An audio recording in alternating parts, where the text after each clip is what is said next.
Hello students, welcome back. In last video we were discussing about the properties of ozone. Ozone की हम लोग properties discuss कर रहे थे. ओजोन के मेथड्स ऑफ प्रिपरेशन हो चुके थे, फिजिकल प्रॉपर्टीज हम लोग कर चुके थे और केमिकल प्रॉपर्टीज हम लोगों ने स्टार्ट कर रखी थी.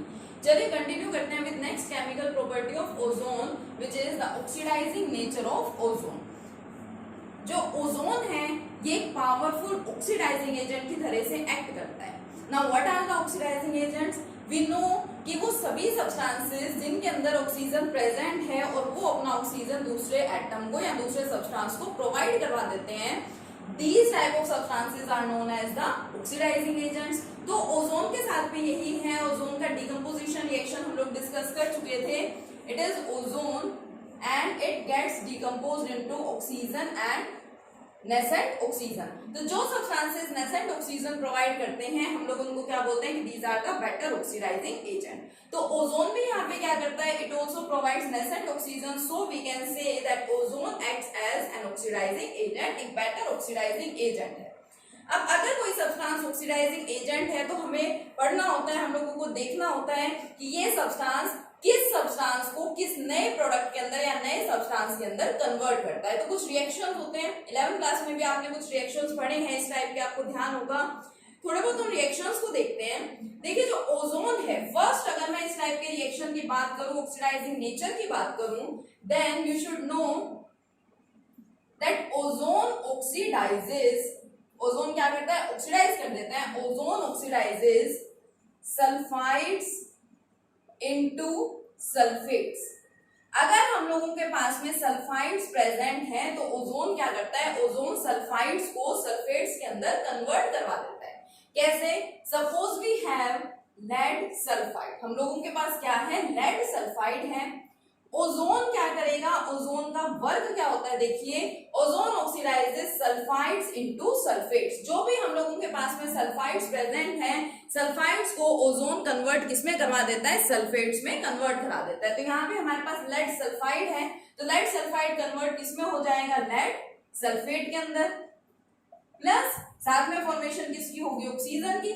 वैसे तो आप लोग 11th क्लास में दो तरह से इक्वेशंस लिखते थे कि लाइक पहले हम लोगों ने ये इक्वेशन लिखी, उसके बाद मतलब आप इसी को ऐसे भी लिख सकते थे कि सबसे पहले क्या होता है? ओजोन ऑक्सीडाइज होगा. ऑक्सीडाइज होने का मतलब प्रोवाइड कर देता है nascent oxygen and oxygen molecule. Next step पे जो हमारा लेड सल्फाइड है, इस लेड सल्फाइड का रिएक्शन होना होता है किससे? नेसेंट ऑक्सीजन से. क्यों? क्योंकि नेसेंट ऑक्सीजन ही यहाँ पे प्रॉपर्टीज को इंट्रोड्यूस कराता है और नेसेंट ऑक्सीजन से कंबाइन होने के बाद ही यहाँ पे फॉर्मेशन किसकी होती है? लेड सल्फेट की. इस तरह से हम इक्वेशंस को सिंगल फॉर्म में लिखना चाहे तो सिंगल इस तरह से लिख सकते हैं, या फिर अगर इसकी बैलेंस्ड इक्वेशन आप देखना चाहें तो हम लोग ऐसे लिख सकते हैं कि सबसे पहले ओजोन का डिकम्पोजिशन दिखाएंगे into oxygen molecule and nascent oxygen. ये डिकम्पोजिशन हमने दिखाया. उसके बाद जो आपका लेड सल्फाइड है ये लेड सल्फेट में कन्वर्ट तो हो जाता है, बट एक्चुअली यहाँ पे नेसेंट ऑक्सीजन ये कन्वर्जन के लिए रिस्पॉन्सिबल है.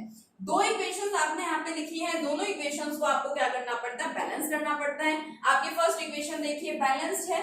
तीन ऑक्सीजन एटम्स यहाँ है, तीन ऑक्सीजन एटम्स यहाँ है.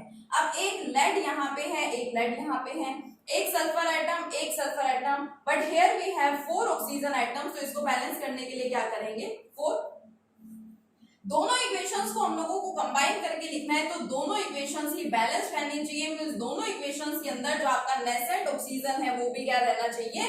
बैलेंस्ड रहना चाहिए. क्यों? क्योंकि सारी जो प्रॉपर्टी है, जो एक्शन है, वो किस वजह से है? It is due to the nascent oxygen. तो नेसेंट ऑक्सीजन को बैलेंस करना है, यानी यहाँ पे 4 नेसेंट ऑक्सीजन है, यहाँ भी 4 ही चाहिए हमें. अब सिंपल हम इस तरह से तो बैलेंस कर नहीं सकते. कंप्लीट इक्वेशन को हमें क्या करना पड़ेगा? बैलेंस करना पड़ेगा. कैसे? By multiplying 8 bye 4. 4 मुझे यहाँ पे ऑक्सीजन चाहिए तो मैं यहाँ क्या करूँ? पूरी इक्वेशन को 4 से मल्टीप्लाई कर देती हूँ. तो देखिए क्या बनेगा यहाँ पे? 4 ओजोन आ जाएंगे. 4 ozone molecule gives 4 oxygen molecules plus 4 nascent oxygen. Simple सा रिएक्शन.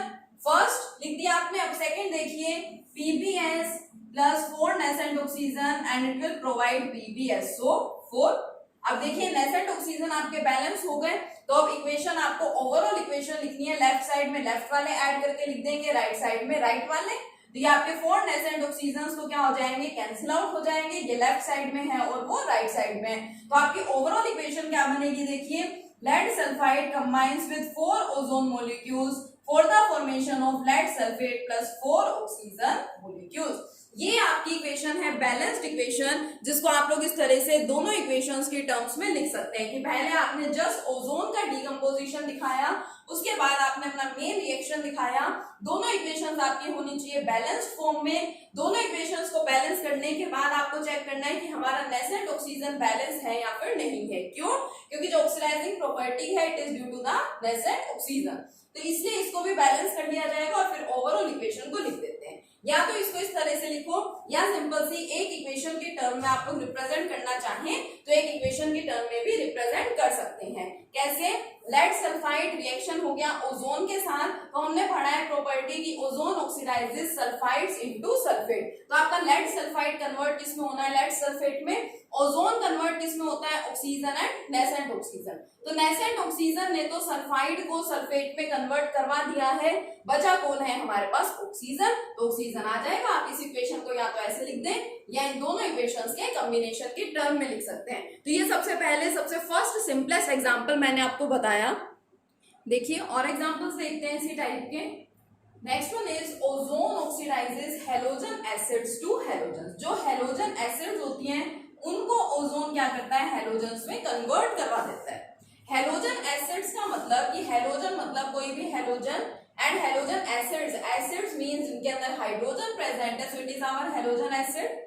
इसका रिएक्शन अगर हम लोग करा दें ओजोन के साथ तो ये क्या करेगा, ये इसको ऑक्सीडाइज कर देता है टू गिव हैलोजन। जो आपका हैलोजन है वो तो अलग रह जाता है लाइक Cl2 प्लस, देखिए हाइड्रोजन भी है एंड यहाँ ऑक्सीजन भी है, तो वाटर की फॉर्मेशन होगी। एंड सेकंड पॉइंट हम लोगों ने ये भी पढ़ रखा है कि अगर हम लोगों के पास रिएक्टेंट में एसिड प्रेजेंट है तो फिर प्रोडक्ट के अंदर वाटर की फॉर्मेशन भी होनी ही है। तो यहाँ पे बन गया वाटर प्लस, यहाँ जो ओजोन है ओजोन में कन्वर्ट किसमें होना होता है, ऑक्सीजन में। तो इस तरह से हम एक सिंपल इक्वेशन के टर्म में भी इसको रिप्रेजेंट कर सकते हैं। नेक्स्ट की बात करें तो ozone oxidises moist potassium iodine to moist potassium iodide into iodine. अब ओजोन क्या करता है, मॉइस्ट पोटेशियम आयोडाइड को आयोडीन में कन्वर्ट करा देता है।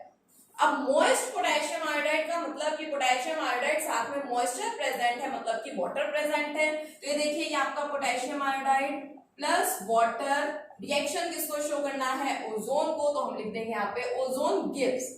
किसकी फॉर्मेशन होगी, देखिए इसको ये कन्वर्ट करेगा आयोडीन के अंदर, तो यहां से तो आ जाएगा कौन, iodine plus this ozone will gets converted into oxygen, ये भी पॉइंट है। अब देखो और क्या क्या बच गया, यहाँ पे पोटेशियम है, हाइड्रोजन है, ऑक्सीजन है, मिल करके क्या बना लेंगे, ये potassium hydroxide. It is the required product. सिर्फ देखते जाओ सबसे पहले आपकी कंडीशन क्या है, किसके अंदर उसका कन्वर्जन होगा, और बाकी जो बच गए उस हिसाब से प्रोडक्ट्स को मेंशन करते जाओ। ठीक है, मतलब पता होने चाहिए छोटे छोटे कि मॉइस्ट का मतलब क्या है, एसिडिफाइड का मतलब यहाँ पे क्या है। जैसे कि नेक्स्ट एग्जांपल में आपको दिया है ozone oxidises acidified ferrous salts into ferric salts. Ozone क्या करता है, एसिडिफाइड मतलब कि एसिड वहां पे प्रेजेंट है, तो ओजोन एसिड प्रेजेंट है मतलब कि H2SO4 प्लस फेरस सोल्ट, तो हम मान लेते हैं कि फेरस सल्फेट है सपोज हमारे पास, फेरस सल्फेट क्या होता है, FeSO4। ओजोन इसको ऑक्सीडाइज किसमें कराता है, फेरस जो है वो फेरिक में कन्वर्ट हो जाते हैं। फेरिक कौन से होते हैं आपके, Fe2SO4 whole thrice. Ferrous sulphate था देखो कन्वर्ट किसमें हो गया है, फेरिक सल्फेट में। यहाँ पे आयरन की ऑक्सीडेशन स्टेट +2, यहाँ पे +3 प्लस। अभी मैंने आपको जस्ट बताया कि अगर रिएक्टेंट साइड में एसिड प्रेजेंट है तो प्रोडक्ट्स में हमेशा वाटर की फॉर्मेशन होनी ही है, plus this ozone will gets converted into the oxygen. इस तरह से आपको कंडीशंस को ध्यान रखना है और इक्वेशंस को करते जाना है। तो ये क्या हो गया, it was all about the oxidising nature of the ozone. अब देखिए ओजोन का डीकंपोजिशन हम लोग डिस्कस कर चुके हैं, ओजोन की ऑक्सीडाइजिंग नेचर हम लोग डिस्कस कर चुके हैं। जो ओजोन है it also acts as a bleaching agent. एक ब्लीचिंग एजेंट की तरह से भी ओजोन एक्ट करता है। क्यों? क्योंकि ऑक्सीडाइजिंग एजेंट भी है, ये नेसेंट ऑक्सीजन प्रोवाइड करता है। ब्लीचिंग एजेंट की तरह से एक्ट करने का मतलब क्या है कि ये कलर्ड सब्सटेंसेस को कलरलेस सब्सटेंसेस के अंदर कन्वर्ट करा देता है। तो जो सब्सटेंस इस तरह की प्रॉपर्टी शो करता है उसको हम लोग क्या बोलते हैं कि वो सब्सटेंस आपका ब्लीचिंग एजेंट है। तो नेक्स्ट प्रॉपर्टी हमारी यही है कि ozone acts as a bleaching agent.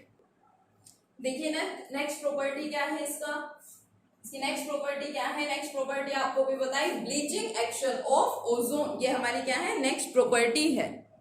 Okay, देखिए bleaching action of ozone, ozone के ब्लीचिंग एक्शन की हमें यहाँ पे बात करनी है। So ozone acts as a powerful bleaching agent. क्यों? क्योंकि ये एज ऑक्सीडाइजिंग एजेंट भी वर्क करता है। और जो आपका ये नेसेंट ऑक्सीजन है, nascent oxygen is responsible for these two properties. इन दोनों प्रॉपर्टीज के लिए, दोनों प्रॉपर्टीज कौन कौन सी? कि ऑक्सीडाइजिंग एजेंट भी है और ब्लीचिंग एजेंट भी है।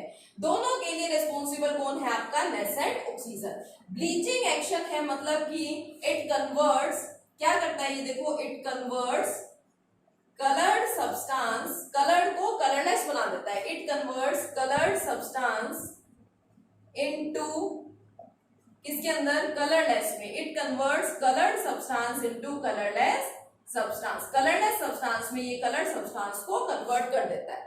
रिप्रेजेंट कैसे करते हैं? देखिए ऐसे लिख सकते हैं, कलर्ड सब्सटेंस।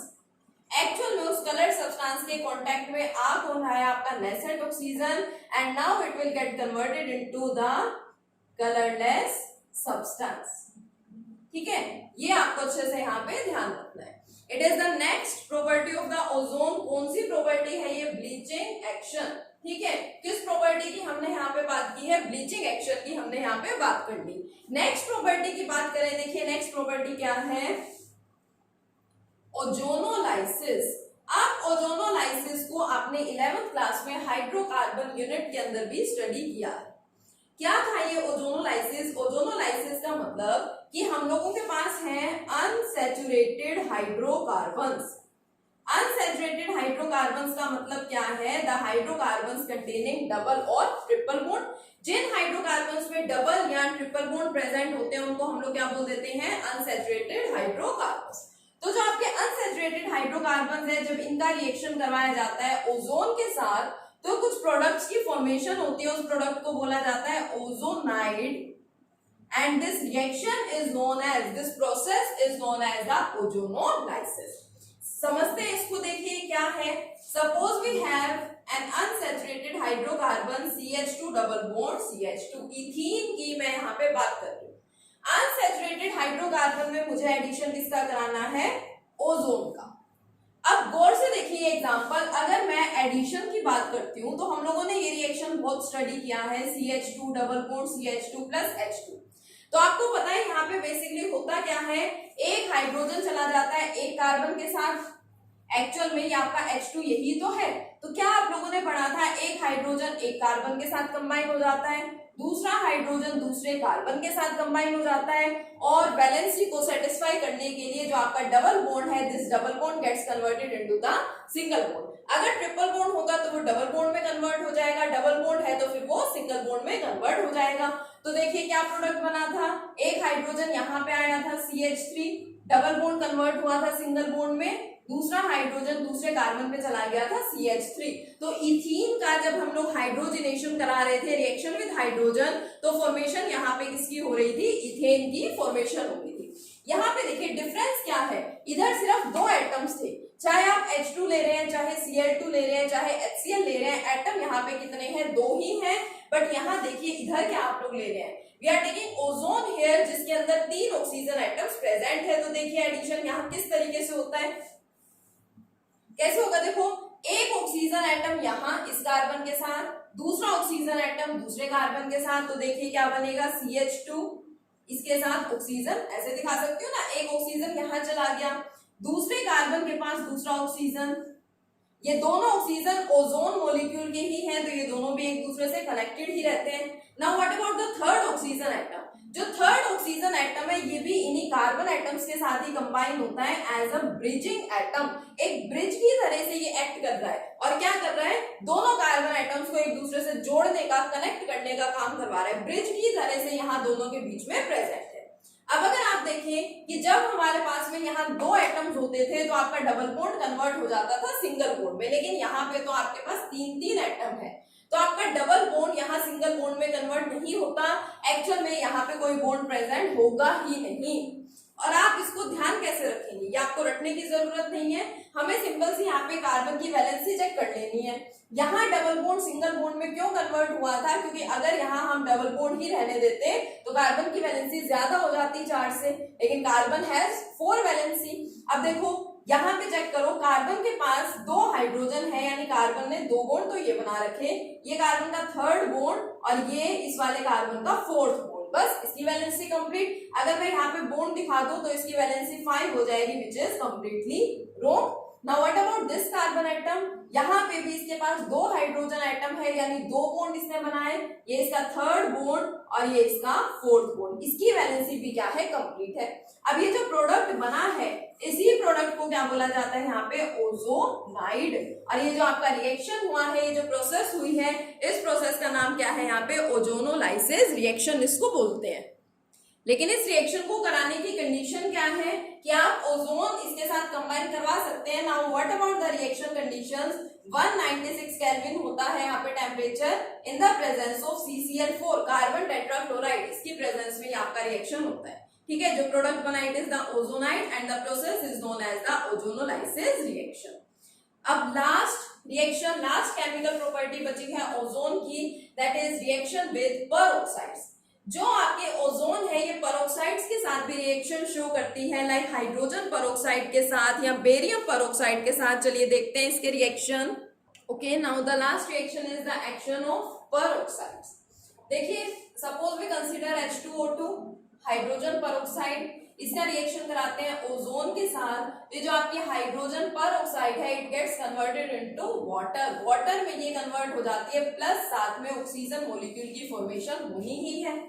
सेकेंड इसी टाइप के रिएक्शन की बात करें, so second one is the barium oxide, barium peroxide. इसका रिएक्शन जब हम लोग ओजोन से कराते हैं तो ये कन्वर्ट किसमें होता है, देखिए सिंपल BaO, बेरियम ऑक्साइड के अंदर प्लस ऑक्सीजन मॉलिक्यूल की यहाँ पे फॉर्मेशन होती है, तो ये हो गया एक्शन ऑफ पेरोक्साइड्स। यहाँ पे आपकी केमिकल प्रॉपर्टीज क्या हो जाती है, कंप्लीट हो जाती है।